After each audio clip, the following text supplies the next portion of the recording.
২০২৪ সালের শেষ নাগাদ তুরস্কের তৈরি কান ফিফথ জেনারেশন ফাইটার জেট যখন আঙ্কারার আকাশে ডানা মেলল, পুরো বিশ্ব যেন এক মুহূর্তের জন্য থমকে গিয়েছিল।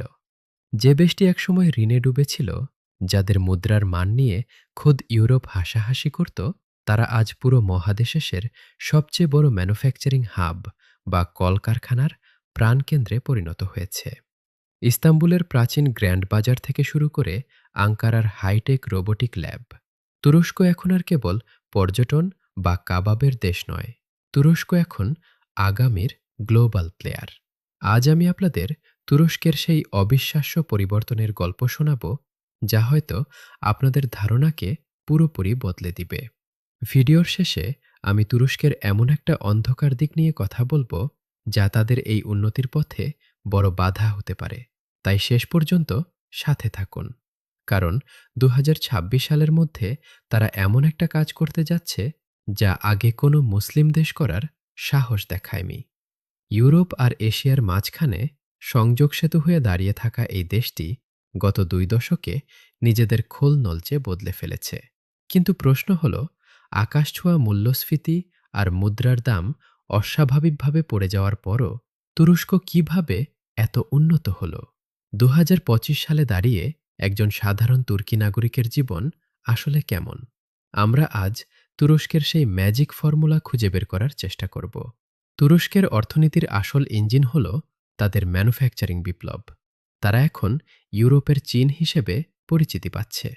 তুরস্ক কেবল কাঁচামাল রপ্তানি করে না, তারা এখন উচ্চ প্রযুক্তির পণ্য তৈরি করছে। মারমারা অঞ্চলের বিশাল বিশাল ফ্যাক্টরিগুলো দিনরাত চলছে। বুরসা শহরের একজন সাধারণ ছোট দোকানদার আহমেদের কথা ধরা যাক। ১০ বছর আগে তিনি কেবল স্থানীয় বাজারের জন্য ছোটখাটো যন্ত্রাংশ বানাতেন, কিন্তু আজ আহমেদের ওয়ার্কশপ থেকে তৈরি পার্টস সরাসরি জার্মানির নামিদামি গাড়ি নির্মাতা প্রতিষ্ঠানের কাছে যাচ্ছে। তুরস্ক এখন আর কেবল টেক্সটাইল বা কাপড়ের ওপর নির্ভর করে নেই, তারা টগ বা টিওজিজি নামে নিজেদের ইলেকট্রিক গাড়ি বাজারে এনেছে, যা এখন ইউরোপের রাস্তায় দাপিয়ে বেড়াচ্ছে। বেকো বা আর্চেলিকের মতো তুর্কি ব্র্যান্ডের ফ্রিজ টিভি এখন বিশ্বের প্রায় প্রতিটি কোণায় পৌঁছে গেছে। তুরস্কের এই অবিশ্বাস্য উন্নতি দেখে আপনাদের কি মনে হয়? আমাদের দেশ কি তুরস্কের এই মডেল অনুসরণ করতে পারে? আপনাদের মতামত কমেন্টে জানান, আর এমন তথ্যবহুল ভিডিওর জন্য চ্যানেলটা সাবস্ক্রাইব করে রাখুন।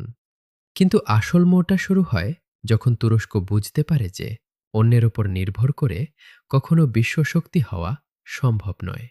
তুরস্কের প্রতিরক্ষা শিল্পের উত্থান অনেকটা সিনেমার গল্পের মতো।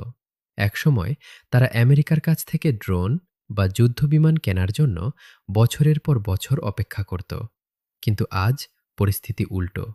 সেলজুক বাইরাকতারের নেতৃত্বে তুরস্কের ড্রোন প্রযুক্তি এখন রাশিয়ার ট্যাঙ্ক থেকে শুরু করে আধুনিক প্রতিরক্ষা ব্যবস্থাকে চ্যালেঞ্জ জানাচ্ছে। বাইরাকতার TB2 ড্রোন এখন বিশ্বের কয়েক ডজন দেশ লাইন ধরে কিনছে। আগে তুরস্ক তাদের প্রতিরক্ষা চাহিদার মাত্র ২০% নিজেরা মেটাত, আর ২০২৫ সালে এসে সেই সংখ্যা দাঁড়িয়েছে ৮০%-এর ওপর। তারা এখন নিজেদের এয়ারক্রাফট ক্যারিয়ার বানাচ্ছে, নিজেদের মিসাইল সিস্টেম তৈরি করছে। এই সামরিক শক্তি তুরস্ককে মধ্যপ্রাচ্য এবং ইউরোপের রাজনীতিতে এক অনন্য উচ্চতায় নিয়ে গেছে। ইউক্রেন যুদ্ধ হোক কিংবা নাগর্নো কারাবাখ, তুরস্কের ড্রোনের গর্জন এখন সবখানে শোনা যায়। একটু পর আপনাদের দেখাবো তুরস্কের সেই সব মেগা প্রজেক্ট যা এখন পুরো বিশ্বের মাথা ব্যথার কারণ হয়ে দাঁড়িয়েছে। তবে তার আগে তুরস্কের বর্তমান জীবনযাত্রার দিকে একটু চোখ ফেরানো যাক। ২০২৫ সালের তুরস্ক মানেই হল আধুনিকতা আর ঐতিহ্যের এক অদ্ভুত মেলবন্ধন।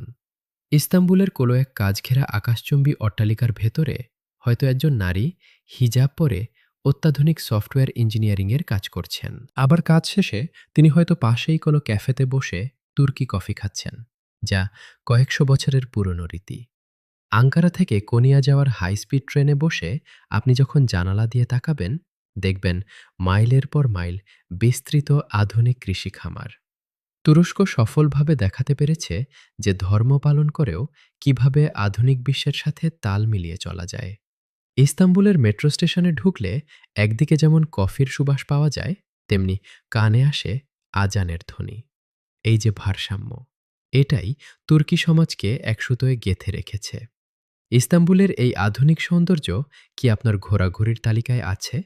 ভিডিওটা ভালো লাগলে একটা লাইক দিন, এতে আমাদের পরিশ্রম সার্থক হয়। তুরস্কের এই স্বপ্নের পেছনে রয়েছে তাদের বিশাল সব মেগা প্রজেক্ট।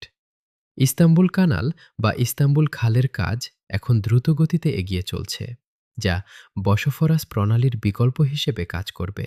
এছাড়া তাদের নতুন বিমানবন্দরটি এখন বিশ্বের অন্যতম ব্যস্ত এবং আধুনিক ট্রানজিট পয়েন্ট।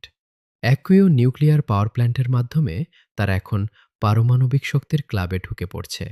২০২৬ সালের রোডম্যাপ অনুযায়ী তুরস্কের লক্ষ্য হল বিশ্বের শীর্ষ ১০টি অর্থনীতির একটি হওয়া। কিন্তু মুদ্রার উল্টো পিঠও আছে। তুরস্কের সাধারণ মানুষের জন্য সময়টা খুব একটা সহজ নয়। লিরার মান পড়ে যাওয়া এবং ৬০% ওপর মূল্যস্ফীতি সাধারণ মানুষের নাভিশ্বাস তুলে দিচ্ছে। বাজারে নিত্যপণ্যের দাম হু হু করে বাড়ছে। অনেক মেধাবী তুর্কি যুবক এখন ভালো জীবনের আশায় ইউরোপে পাড়ি জমাচ্ছে। এই মেধা পাচার তুরস্কের জন্য এক বড় চ্যালেঞ্জ। কিন্তু আশ্চর্যের বিষয় হল, এত অর্থনৈতিক চাপের মধ্যেও তাদের ফ্যাক্টরিগুলো কিন্তু বন্ধ হয়নি। তারা তাদের উৎপাদন এবং রপ্তানি ঠিকই চালিয়ে যাচ্ছে। তারা জানে, যদি উৎপাদন বন্ধ হয়ে যায় তবে ধ্বংস অনিবার্য। তুরস্কের সবচেয়ে শক্তিশালী দিক হল তাদের ঘুরে দাঁড়ানোর ক্ষমতা। ২০২৩ সালের সেই ভয়াবহ ভূমিকম্পের কথা নিশ্চয়ই আপনাদের মনে আছে। কয়েক হাজার ভবন ধুলোয় মিশে গিয়েছিল, প্রাণ হারিয়েছিলেন হাজার হাজার মানুষ। কিন্তু সেই ধ্বংসস্তূপের ওপর দাঁড়িয়ে মাত্র ১ বছরের মধ্যে তুরস্ক সরকার কয়েক লাখ নতুন ঘর বানিয়ে দিয়েছে। এটি কেবল ইঞ্জিনিয়ারিংয়ের কারিশমা নয়, এটি তুর্কি জাতির অদম্য জেদ আর ঐক্যের প্রমাণ। এই ঘুরে দাঁড়ানোর জেদই তাদের ২০২৫ সালের এই আধুনিক তুরস্ক হিসেবে গড়ে তুলেছে। তুরস্ক আমাদের শিখিয়েছে যে নিজস্ব সম্পদ আর মেধার উপর ভরসা করলে এবং সঠিক লক্ষ্য থাকলে প্রতিকূল অর্থনীতির মধ্যেও বিশ্বমঞ্চে মাথা উঁচু করে দাঁড়ানো সম্ভব। ধর্ম আর আধুনিকতা একে অপরের শত্রু নয়, বরং একে অপরের পরিপূরক হতে পারে। বসফরাস ব্রিজের ওপর দিয়ে যখন সূর্য ডোবে, তখন এক মায়াবী দৃশ্যের অবতারণা হয়। একদিকে দাঁড়িয়ে আছে শত বছরের পুরনো সুলতান আহমেদ মসজিদ, অন্যদিকে ঝকঝকে আধুনিক সব অট্টালিকা।